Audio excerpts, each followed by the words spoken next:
You know, I think there are some very fundamental parallels between the Book of Revelation and the Mayan calendar system.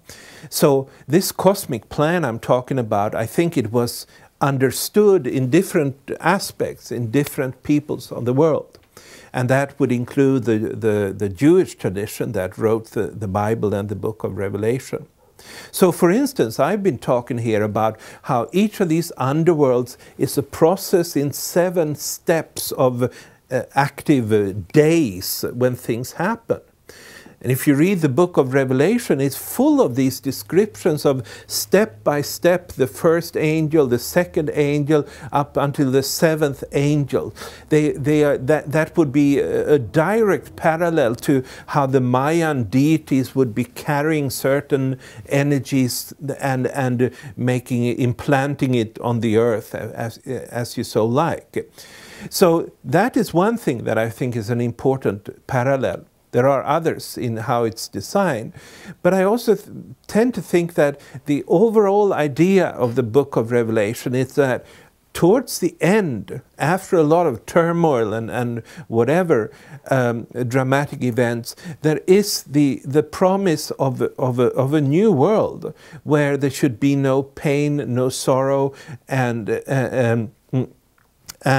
to me, that is really what will be playing out. It's not an end of the world, it is a new world that is designed based on very different principles, but from what is ruling today. But in that respect, I think what the Maya talk about, this descent, is basically the same thing as what would be talked about from a Christian perspective. And would you relate speak a little bit, relate the 7 days and 6 nights, the world was created in 7 days and 6 nights according to the Bible. God created the world in 7 days and 6 nights. To relate that to each world. Yeah, so that's the first book of the Bible and the last book of the Bible. They both talk about these 7 days and 6 nights. They talk about 7 pulses more in the Book of Revelation. And this is it's just the same thing as the Mayan calendar.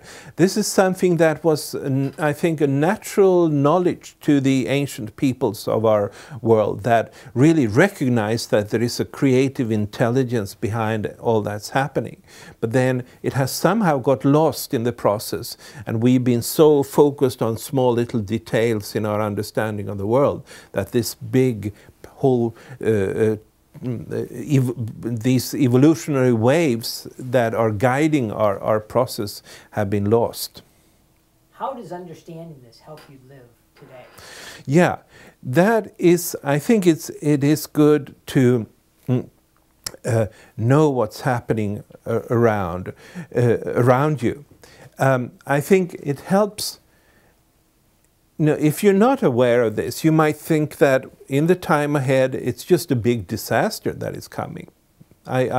That's one thing, a way of looking at it. And certainly that's the way that a lot of media is presenting it and so forth. But if you understand it, you will look upon it as if these are actually what may be the dying of a world is actually a prerequisite for the birth of the new world. And following these time periods, it would allow you to be part of that process and facilitate your own co-creation of it. Okay. Do you, what's God's hand in all this?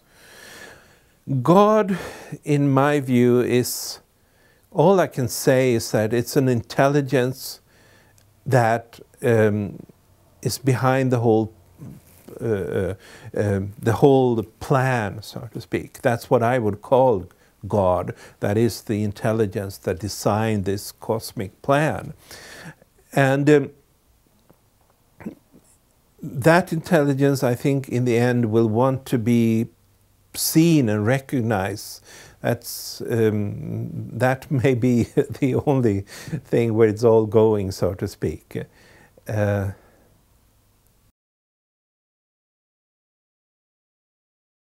Well, I think the when you study the Mayan calendar, you get to learn how much of the developments that we might have thought as random and negative in different ways actually all are on track. And so there is a higher purpose. And when we talk about the new world that is to be born, or if you're a Christian, you might talk about the new Jerusalem at the end of history, so to speak. Well, I think we will understand that all of these processes actually have served to prepare for that.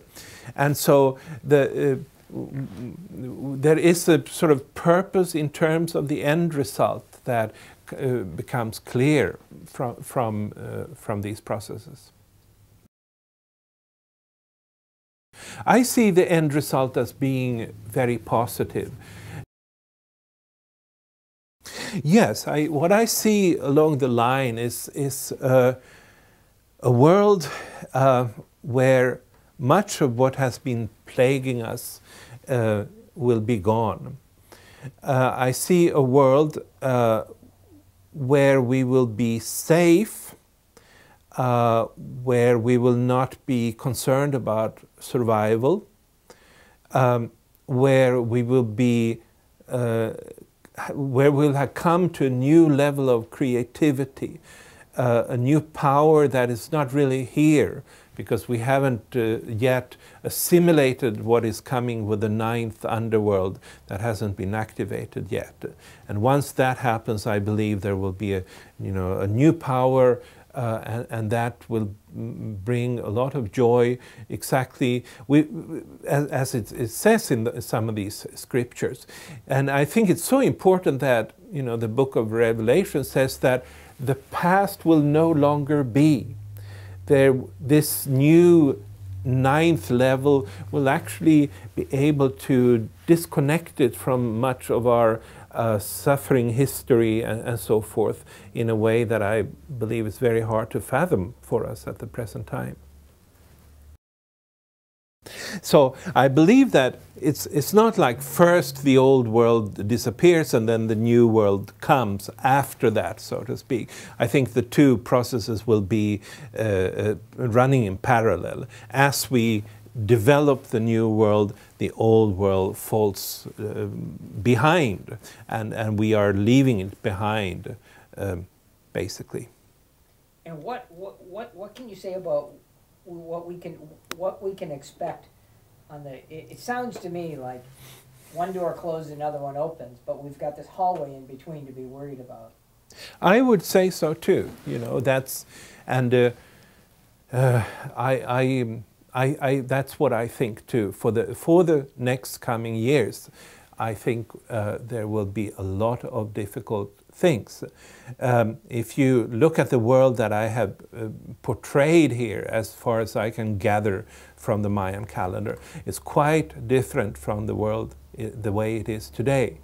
Meaning that there probably will be struggles between different groups of people, some wanting the old way, some wanting the new way, and there will be if the world everyone is going to be an equal in terms of economy and so forth, we can imagine that would take an enormous change. There might be, so I imagine this as being a very difficult time to this new world.